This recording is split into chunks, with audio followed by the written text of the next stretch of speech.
Então, vamos, nesse momento, fazermos a reverência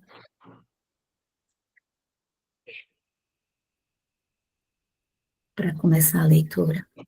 Om Namo Bhagavate Vasudevaya. Om Namo Bhagavate Vasudevaya. Om Namo Bhagavate Vasudevaya. Eu vou fazer... Só um minutinho. Você vai ler o sânscrito? Não, por favor. Então, vou pedir para a Devi fazer a leitura do sânscrito. Tá bom, Devi? Tá. Vou mudar aqui para você, tá? Só um instante. Não, eu vou ler, então, eu tenho aqui ela agora. Aqui, tá disposto aqui, né? Tá. Om Sasva Tantrana Kalpasid Yogakshemam Amechati Ishasya Hi Vaseloko Yoshadaru Yatha. Verso 8. Aham cha tad brahmakule ushivam stad upekshaya tigdesha kalavyutpano balaka panchahayana. Hare Krishna. Nós estamos fazendo a leitura do Bhagavatam, Srimad Bhagavatam, canto 1, Criação, capítulo 6, diálogo entre Narada e Vyasadeva, versos 7 e 8. Fazer a tradução do verso 7. Ela queria zelar apropriadamente para minha manutenção, mas como não era independente, não foi capaz de fazer nada por mim. O mundo está sob o completo controle do Senhor Supremo. Portanto, todos são como bonecos de madeira nas mãos de um titereiro. Hare Krishna. Repetindo o verso. Ela queria zelar apropriadamente por minha manutenção, mas, como não era independente, não foi capaz de fazer nada por mim. O mundo está sob o completo controle do Senhor Supremo. Portanto, todos são como bonecos de madeira na mão de um titereiro. Verso 8. Quando eu era uma simples criança de 5 anos, vivi numa escola de brahmanas. Eu dependia da afeição da minha mãe e não tinha experiência de outras terras. Repetindo o verso. Quando eu era uma criança, uma simples criança de 5 anos, vivi numa escola de brahmanas. Eu dependia da afeição da minha mãe e não tinha experiência de outras terras. Jai.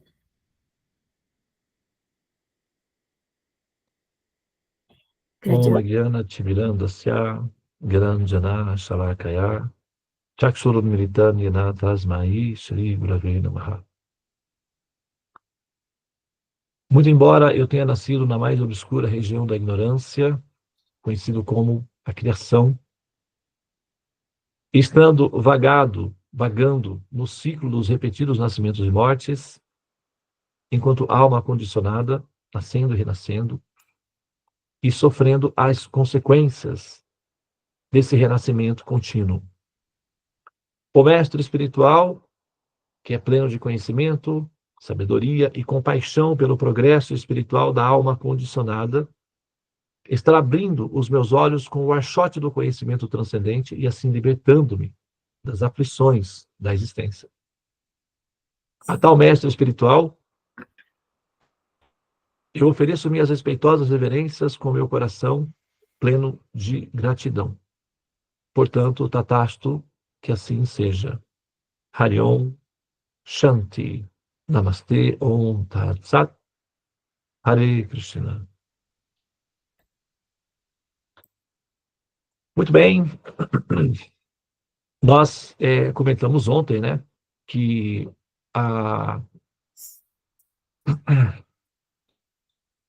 o contexto do Narada Muni, né, a situação dele, em que circunstâncias ele se vê aí, né, ele era uma criança numa escola até os 5 anos de idade, e a mãe cuidava dele, ele estava ali, ele não tinha experiência de mundo, uma criança, né? A mãe também não era uma mulher muito experiente, ela morava ali na vila e tal, aquele foi o mundo dele. E após o falecimento da mãe, ele então saiu, ele ficou órfão. E não tinha outros parentes que o cuidassem, as únicas relações que ele tinha, então, era com aquele grupo de sábios que partiram e ele foi em busca deles, andando de lugar em lugar, peregrinando em busca, né, daqueles sábios, para estar com eles. Agora, esse verso aqui de cima, olha, ela queria zelar apropriadamente por minha manutenção. Isso é o que toda mãe faz, né? Mas, como não era independente, ou seja, como ela não era liberada, como ela não tinha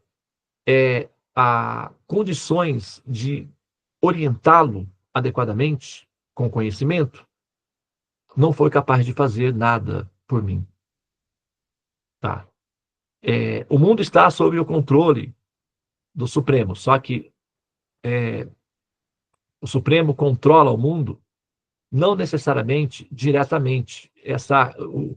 A auditoria, a administração, os CEOs, né, o RH desse mundo, dessa criação, é feita por um sistema automatizado que ele é assim denominado para fins de nomenclatura, é denominado de Maia, chama-se Maia, o agente controlador desse mundo. É assim que o Senhor Supremo controla esse mundo, através de um sistema de rede de dados chamado Maia, ok? Numa linguagem mais conceitual, em termos do tipo de tecnologia que envolve a malha da Maia, nós podemos também traduzir isso como algorítmico, tá? É um sistema automatizado, baseado em compensações algorítmicas, tá? E é assim que é a administração pública do universo. Não é necessário que a pessoa suprema esteja pessoalmente lidando com essa máquina. Assim como empresários bem-sucedidos, eles não são empresidiários. Tem o empresário e o empresidiário. O empresário, ele administra tão bem os seus recursos que ele não precisa ir na empresa fazer com que ela funcione. Ele já tem uma equipe de CEOs, investidores, administradores, advogados que fazem toda essa operação por ele. Então, ele aproveita o tempo disponível para passear com a família, se divertir com os netinhos e, eventualmente, usar o seu tempo disponível para o aperfeiçoamento da sua própria espiritualidade, enfim, de si mesmo. Porque ele já tem uma equipe que faz o trabalho extenuante por ele. Muitos empresários são assim. Existem muitas pessoas no mundo que não precisam trabalhar. Outros fazem e ele recebe os royalties dos seus investimentos feitos. Tem muitas pessoas que são assim, né? Inclusive, o sistema de aposentadoria segue nesse conceito. Você trabalha, ou seja, você investe o seu tempo, você investe a sua energia durante um período e depois você fica recebendo royalties desse investimento, que é o que nós chamamos de aposentadoria. E o que você faz com esses royalties? Isso garante que você tem tempo disponível. Para fazer o quê? O que as vovós fazem com o tempo disponível? Elas vão passear com os netinhos, elas vão fazer retiros de terceira idade, elas viajam por aí para conhecer os lugares da Terra. Por quê? Porque elas têm os royalties. Esse é o conceito. Elas não precisam mais trabalhar, elas não precisam sair, acordar de manhã, ir numa empresa, bater o cartão, fazer mecanicamente um trabalho diário e depois, no final do mês, receber o dinheiro. Essa parte do tempo que ela gastaria fazendo essa função, ela não precisa mais. Ela recebe apenas os royalties e vai viver disso, com tempo disponível para refinar o espírito, para estudar, para dançar, para cuidar da saúde, para visitar novos lugares, enfim, para viver a vida. Esse é o conceito. Isso é um ato proativo inteligente. Todos nós, durante a juventude, que são pessoas sóbrias e têm compreensão de futuro prévio, faz uma aposentadoria prévia ou faz um investimento para que lá no futuro ela possa zelar por si mesma e ter a satisfação de viver e a sua paz garantida. Isso é racional. Agora, imagina que Deus fosse uma pessoa tão inteligente quanto os seres humanos. Não tão, só inteligente quanto os seres humanos já seria o suficiente. Mas se ela for um pouquinho mais, então é bem possível que um sistema automatizado para administrar a criação, essa grande empresa, seria muito mais racional para uma pessoa que quisesse estar livre para poder divertir-se ou viver a vida de maneira mais satisfatória em ambientes menos tensos ou menos exigentes, como é um ambiente de uma fábrica, por exemplo. Faz sentido? Tá? Então, a manutenção desse universo ele é realizado por um sistema automatizado chamado Maia, que é algorítmico. Tá? E o sistema de compensação sensível, as linhas sensíveis das compensações, chama-se Maia. A rede sensível chama-se Karma, que é o que nós chamamos de Karma. Então, aí, os aprendizes, as almas, elas, então, são rastreadas e a manutenção das suas ações coletivas são calculadas pelo algoritmo. Nós chamamos esse algoritmo de Karma. E o renascimento é equivalente ao coeficiente de produção de cada um dos elementos individuais que jogam o jogo da evolução. Os jogadores menos experientes renascem como seres humanos. Os jogadores mais completos ascendem aos céus. É assim que funciona.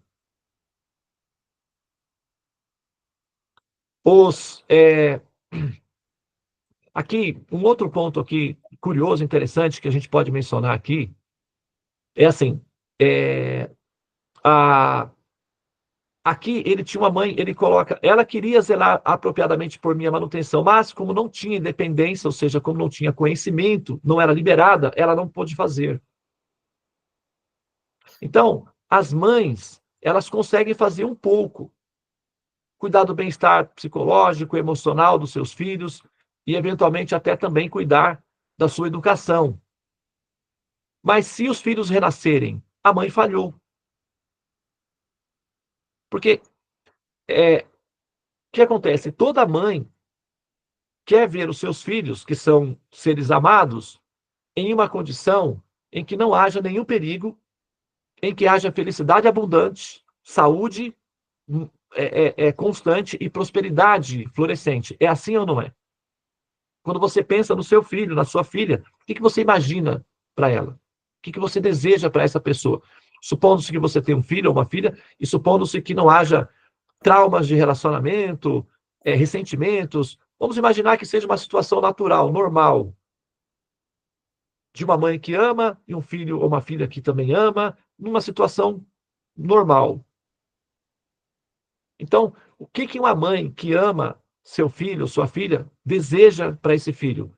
Saúde estável, ambiente pacífico e acolhedor, felicidade contínua e expansiva, prosperidade florescente. É isso que uma mãe deseja. Só que desejar isso apenas nessa vida é incompleto. Porque a mãe que deseja isso apenas nessa vida está desconsiderando o fato de que esse filho, antes de ser filho dela, também é uma alma eterna. A não ser que não seja uma alma eterna, a não ser que a vida seja só isso. Aí tá tudo certo. Mas se esse ser for uma alma, e se essa alma for eterna, então não para aqui. Logo, qual será a atitude proativa natural dessa mãe, ou desse pai, ou desse ser que ama? Pensar no futuro contínuo desse ser, que é uma alma.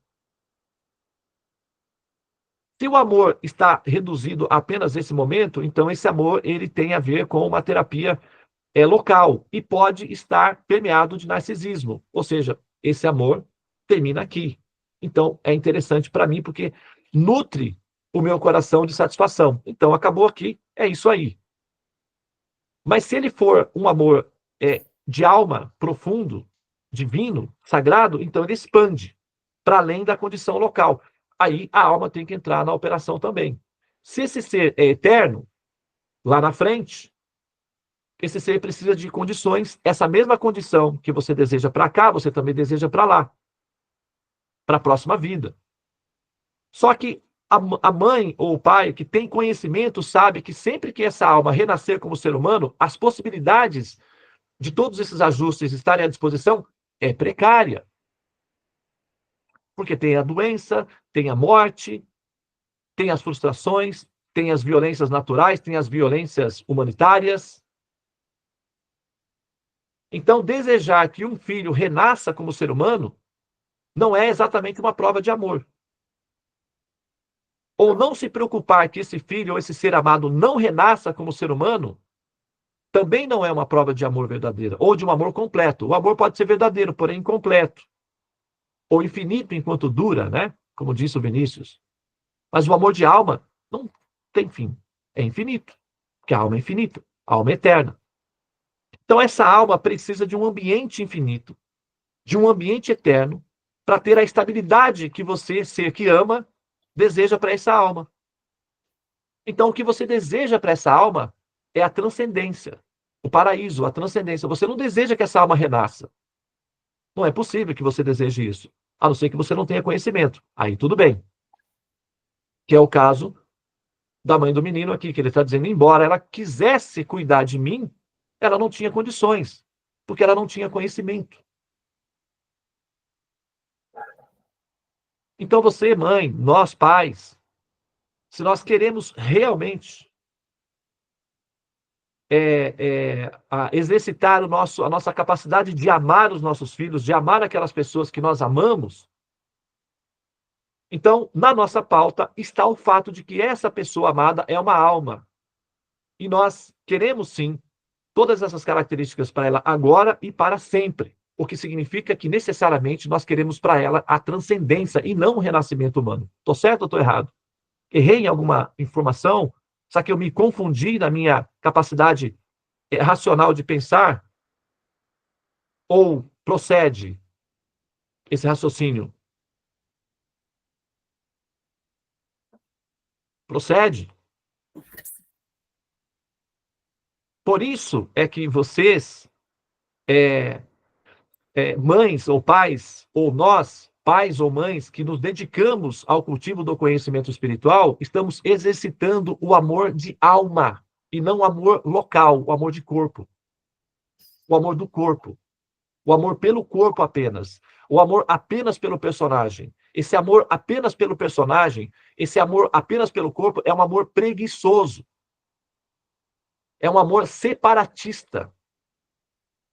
É um amor que, inclusive, imputa sobre outro ser a indignidade, porque tira o direito do outro ser de ser alma, ou, ao menos, não reconhece o outro ser como alma. É um amor inferior.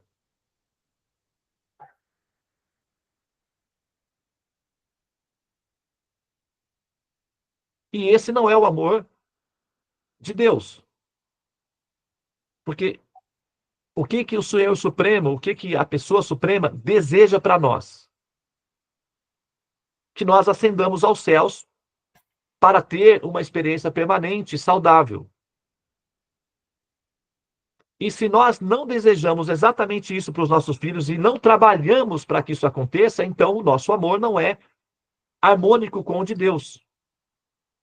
Nós estamos considerando o amor de Deus, ou a qualidade do amor do Senhor Supremo, descartável ou negligenciável, vamos dizer, relativizável. E essa nossa característica de relativizar essa qualidade de amor do Senhor Supremo, viabilizando o nosso amor incompleto, é um ato narcisista no momento de amar. É simples assim. Parece que não, mas é. Porque nós não estamos favorecendo a pessoa que nós amamos com a dignidade que ela precisa, como alma. Nós não estamos reconhecendo o direito dessa alma de ser amada numa condição completa. Nós estamos amando de maneira incompleta, quando nós poderíamos amar de maneira completa. E para que esse amor completo seja efetivo, é necessário conhecimento. Porque se você não tiver conhecimento, como é que você vai atuar para que essa pessoa amada alcance o destino que você deseja para ela, que é a transcendência? Imagina se todas as almas do planeta Terra pensassem assim, uma em relação às outras. Como é que seria esse mundo? Imagine se todas as almas, utopicamente, claro, né? Porque tem classe A, B, C, a grande população, a grande número de pessoas são egocêntricas, elas só estão pensando, lá no Nordeste tem um ditado, né? Farinha pouca, o meu pirão primeiro, eles dizem, né? Ou seja, o processo, não estou dizendo que os nordestinos, né? Isso aqui é um ditado nordestino, eu aprendi lá isso daí, mas reflete o egocentrismo humano, da humanidade toda, ou seja, na escassez, eu primeiro. Eu. Depois o outro, se der tempo, alguma coisa assim. Então, assim, é que existe uma grande massa que é egocêntrica. Mas vamos imaginar, utopicamente, que esse egocentrismo tivesse sido resolvido. A gente, num passe de mágicas, acabou o egocentrismo da humanidade. Como é que você olharia o seu vizinho, o que você desejaria para o seu vizinho, se não houvesse egocentrismo na humanidade? Você desejaria o melhor para ele. Tá? E o que seria o melhor para ele? Tá, educação, saúde, vida, felicidade, mas aí ele renasce novamente. Então, isso não é um melhor completo. Mas se você desejasse completamente o que é melhor para o outro, você desejaria que ele ascendesse aos céus. Que ao final da vida ele tivesse uma vida satisfatória e ao final da vida ele fosse acolhido, essa pessoa fosse acolhida na transcendência para viver eternamente numa condição absolutamente favorável e satisfatória. Você pensaria isso do seu vizinho e o seu vizinho pensaria exatamente a mesma coisa em relação a você. Ou nós pensaríamos assim em relação a nós. Não é esse o ensinamento do Mestre Jesus? Amai ao próximo, bem como a ti mesmo. E como é que você vai amar ao próximo? Como é que nós vamos amar ao próximo? Se nós não desejarmos ao próximo a ascensão, a transcendência. E que tipo de amor seria esse? Se nós não exercitássemos esse princípio. É verdade que tem algumas pessoas que podem não merecer, devido a seus comportamentos egocêntricos ou vitimistas, o paraíso ou a transcendência. É verdade. Por isso elas estão renascendo aqui. Todas as almas que renascem como seres humanos é porque não alcançaram o nível de altruísmo e de liberdade do egocentrismo para não renascer como seres humanos. Essa é a nossa condição, sendo honestos conosco mesmos. Se nós queremos alcançar um objetivo, a gente tem que saber onde estamos errando. E o nosso erro tem a ver com o nosso egocentrismo, o nosso orgulho, a nossa violência contra a humanidade. E, com isso, o recurso mais perfeito que nós utilizamos para defender a nossa condição caída é o vitimismo. Porque aí nós podemos acusar o mundo todo de fazer tudo errado e contaminar a nossa paz, prejudicar a nossa vida. E essa posição confortável e vitimista me permite tiranizar a humanidade para fazer o que eu quero. E quando eles não fazem, eles são os culpados da minha infelicidade. É um truque, assim, muito comum, utilizados apenas por pessoas inferiores, destinadas a fracassar novamente. Felizmente, você não é uma dessas pessoas.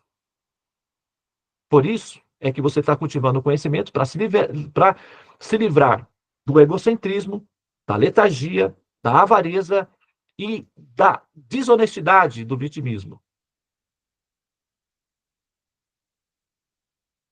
Conhecimento. É por isso que é tão importante o conhecimento. Conhecereis a verdade. Terás conhecimento. E é o conhecimento que vai te libertar dos seus erros e falhas que te impedem de alcançar a transcendência. Por que nós não alcançamos a transcendência ainda? Claro, o mundo é contra nós. Por isso que nós não alcançamos. Lógico. Alguém tem que ser culpado, né? A culpa é minha, eu coloco em quem eu quero. Não é assim? Então eu coloco no mundo. Não é assim. Nós precisamos de conhecimento, tá? E ação relacionada a isso. Por isso é tão importante estudar o Srimad Bhagavatam. Por isso é tão importante associar-se com os sábios e aprender daqueles que têm conhecimento superior. Terceirizar a nossa responsabilidade de evoluir para as nossas orações é um truque. O algoritmo sabe reconhecer o truque. Só nós é que pensamos que o simples ato de rezar é o suficiente. Se fosse assim, não haveria necessidade de nós termos comportamento honesto, moral, ético. Bastaria rezar.